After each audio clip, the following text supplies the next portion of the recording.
this decline and a restoration of stability to the economy so that Ghana's citizens and working people can breathe a sigh of relief and not have their already inadequate incomes eroded further by inflationary pressures.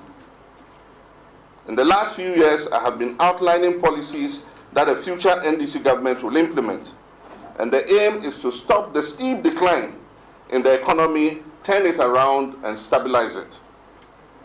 I've also shared my position on governance and institutional reforms to ensure our country is reset and built into the Ghana we all want. It is important to note that we in the NDC will not be couching propagandist slogans and passing them off as policy. We have much to learn as a country from the disaster that has unfolded before our very eyes, when sections of our population became so enamored with empty slogans and acronyms. We will focus on substantial government issues to get the job done in a no-thrills, no-frills manner. We will cut out the rigmarole and deliver realistic policies to impact our economy and our country positively. The NDC proposes a series of transition measures to address the economic decline and set Ghana on the path to recovery.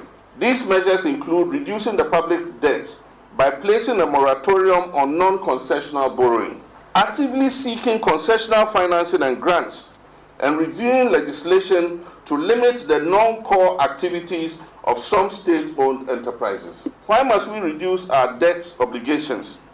Because we need to do so to create adequate fiscal space to stabilize the economy and provide social services. So to achieve this, the NDC will implement, amongst others, the following measures.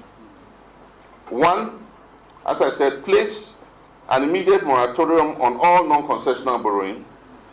2, pursue our bilateral partners and multilateral partners for more concessional financing and grants.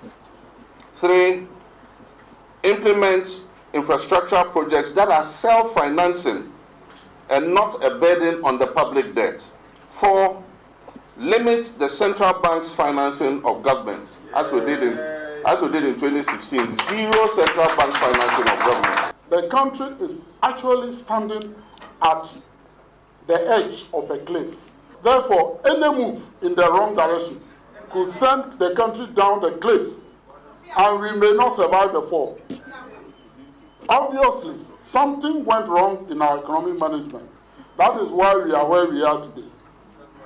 We have to change direction and move away from the cliff by any means possible. We need the hands of every Ghanaian on deck to push Ghana away from the cliff.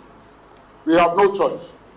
Every Ghanaian must get involved to save Ghana from economic collapse. And as we said earlier in this manifesto and the speech that our comrade has just read, it means it is the right thing to do, to work together and make sure together we can build a Ghanaian society where every citizen can enjoy a decent and fulfilling life and be proud of this country.